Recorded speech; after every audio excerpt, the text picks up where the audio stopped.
The BLOODSWORN Saga is a pioneering fantasy series. John Gywnne has truly broken new ground, and do you want to know why? He put the pronunciation guides at the front. For that alone, this series gets high praise from me. I can't tell you how many books I've read and gone through the entire thing only to find a pronunciation guide at the back and think, oh, I've been saying that character's name wrong the entire time in my head. Especially with things like sci-fi and fantasy, where you have all these crazy names like Nynaeve, Mithros, Daenerys, Sam. Insane names that no one in real life would ever have.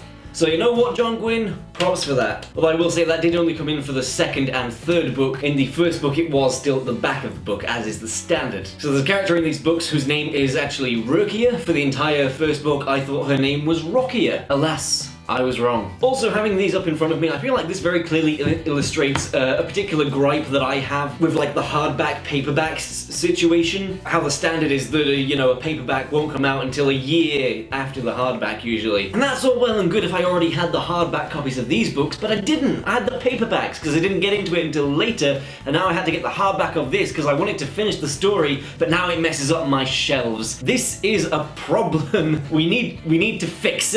We need to come together as a community of fantasy readers and say, stop this. Release hardback by all means, but release paperbacks at the same time, or like maybe a month afterwards if you want to like get the hardback sales. But there are now several series I have on my shelves that have this exact problem where it's like paperback, hardback. Oh, it makes me, it's a pet peeve I have. None of that, however, is a comment on the actual quality of these books, which is high. This is a high bar of quality that we are looking at with the BLOODSWORN Saga. And saga is indeed the word. John Gywnne paints a vivid image of his world full of vengeance and violence and virtues. Now, I have already made a full video on my thoughts on the very first book in the series. If you want to check that out, you can hear my thoughts on that in more detail there. For this review of the full series, I'm going to try and keep it as spoiler-free as I can, so if you haven't read this series yet, you are welcome to stay and watch the video and consider it a recommendation. If you like fantasy, and in particular if you like things that are inspired by Norse mythology,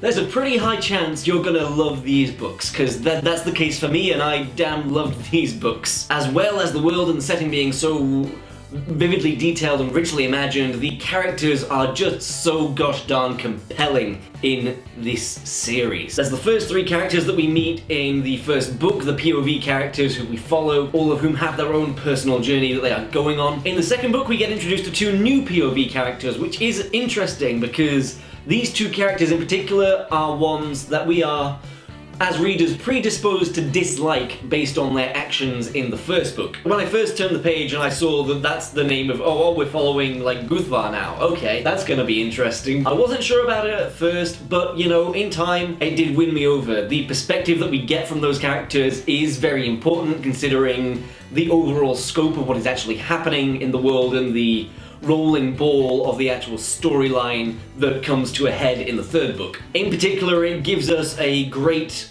perspective of both sides of the overarching conflict that is going on throughout this series, where we can see people doing the right thing but maybe for the wrong reasons, or doing what they think is the right thing but through a methodology that is questionable. And then you have people on the other side and they have certain internal prejudices and inner conflicts and flaws that they need to overcome. So it does a very good job of making it clear that this conflict that we're following, it's not quite as cut and dry as this side good, this side bad. There is a complexity here where there are good and bad people on both sides of the overall conflict. So I really like the different perspectives, not just the individual perspectives of those characters, but the different perspectives of the sides of this great battle, of this impending clash that we can feel coming throughout the entirety of this story. I also do want to just talk about Guthvar in particular for a little bit. Now, he gets introduced in the first book and he is just the worst. He is this low, weaselly, cowardly nepo baby. He's this just wretch of a weasel of a character. So it was surprising to see that we were going to get in the second book POV chapters from him. However, that ended up being one of my favorite parts of the second book. Gywnne ends up on what I can only describe as a yo-yo of luck. He keeps fluctuating from extreme highs to extreme lows, and it's hilarious to follow his exploits, to see him think that he's getting higher up in station and power and influence, only for it all to come crashing down and crashing back into his face, and him to reach new lows and see him scramble in his head to be like, how am I gonna like weasel my way out of this one? He's still very much a dislikable and despicable character, although there are things that happen to him in this book where it's like, in spite of how horrible he is, I do kind of feel sorry for the guy. Like, this is not a pleasant thing to go through. But seeing him just fall endlessly up and down, it was absolutely just fascinating to read. So by the time we got to the end, I was definitely glad to have him there and just see what he was getting up to. Another character name that I really like is, so Elvar's family, I think she's got 3 brothers, and one of them is called Brothir, which is just so funny to me because it feels like John Gywnne named the first 2 brothers and then ran out of steam on the 3rd one. Okay, she's got a brother. What do I call her brother? Brothir? Ah, her younger Brothir. Yes, that'll do. So that made me laugh. Been talking about the overall conflict in vague terms, but I should probably say what it actually is. Again, I'm not going to go in too much detail. I want this to be spoiler-free, but in essence, way back in the day, there were these big gods all about the place, and they got in a big old war, big old family dispute with each other, and destroyed the continent. And so now, in the present day, people don't really like the gods that much. They see them as these selfish creatures who destroyed the continent and cared not for the mortals who actually lived there. However, there are also people in this world who are descended from the gods, and they are called, I believe they're called Gods Touched, or more commonly and less fortunately, they are referred to as Tainted, and they are very much a persecuted people in this world. And so some of the Tainted take it upon themselves to try and right this wrong and break their chains, which they do by resurrecting the dead gods and trying to get them on side as an ultimate ally in a big war to change everything. However, as I said, it's not quite as cut and dry as this group good, this group bad. Obviously, slavery is bad, you can quote me on that, but the main group of people who are leading this charge against the oppression, who side with the dragon lik-rifa, who is on the cover of this book, it becomes apparent that even though they have her on their side, she doesn't really care about this. As long as it puts her in a position of power, that is all she cares about. So there's a bit of a warning about false idols, I suppose you could say, going on is one of the themes going through here. In addition, a theme of entrenched prejudice, how when prejudice is so ingrained into a society and people have grown up just knowing it and taking it as something commonplace, something for granted, how that shapes a person and how they view the world, and what happens when those views reach an impasse where they are challenged and those individuals need to reassess their values. There is a character who goes through a journey like that, and it is very well written. All the while you're rooting for them to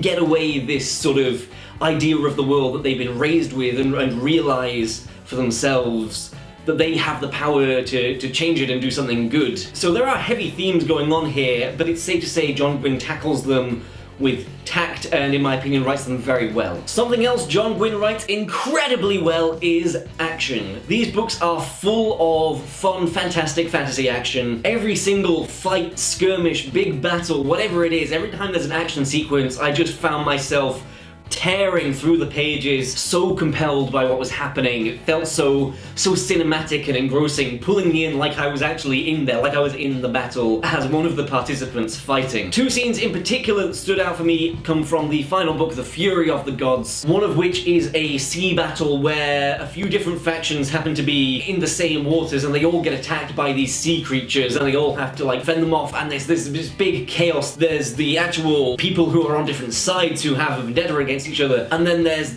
just this impassive natural force that is going after everything. Oh, it's so well done. I absolutely loved that sequence. And another sequence I absolutely loved came near the end of this book. Now, there are many personal scores and vendettas that crop up throughout this series, some of which start at the very beginning of the first book or even before the first book, some of which we actually see them begin and blossom as the story progresses. Near the end of Fury of the Gods, there's a big climactic battle, and there are like back-to-back chapters where all of these personal grudges between sets of two individuals just crop up, and they finally get to face off against that person who's wronged them, or that person that has a vendetta against them. And just seeing all of these scores settled back to back to back, it was just so satisfying. I loved the conclusions of all of these and how all of it came to fruition. Some of these things that we've been following since way back at the beginning of the first book. Another wonderful facet of these books is just the sheer scale of them. As mentioned, these gods are like gigantic creatures. They do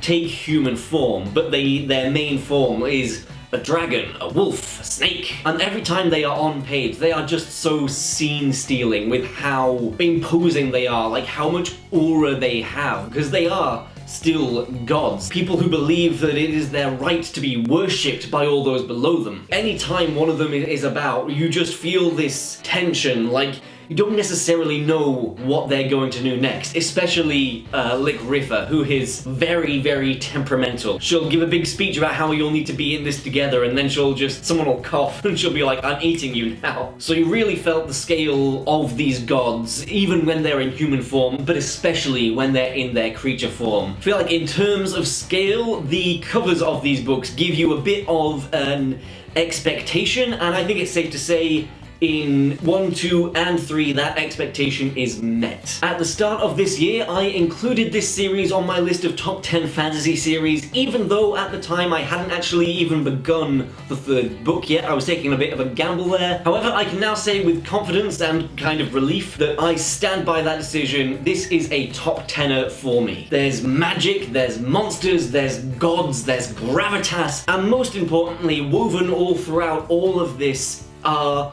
some just incredibly compelling characters. In particular, our leads, I still love Varg. Of all our POVs, I think he is still my favourite, and all throughout the series, tangle-hair Svik remains the character of all time. I love that man almost as much as he loves his cheese. So those are my thoughts on the BLOODSWORN Saga by John Gywnne, an absolute must-read for fantasy lovers, especially if you, like me, enjoy a good little injection of Norse inspiration. If you have not read these books yet, I implore that you get out there and get them, because they are absolutely worth the hype. And if you have read them, let me know in the comments below. What was your favourite part of the books? Who is your favourite character? Did you also thoroughly enjoy Guthvar's Yo-Yo of Luck? Whatever your thoughts, pop them below, let me know. Thank you all so much for watching this video. Don't forget to like and subscribe if you have not already. I'll see you in my next one.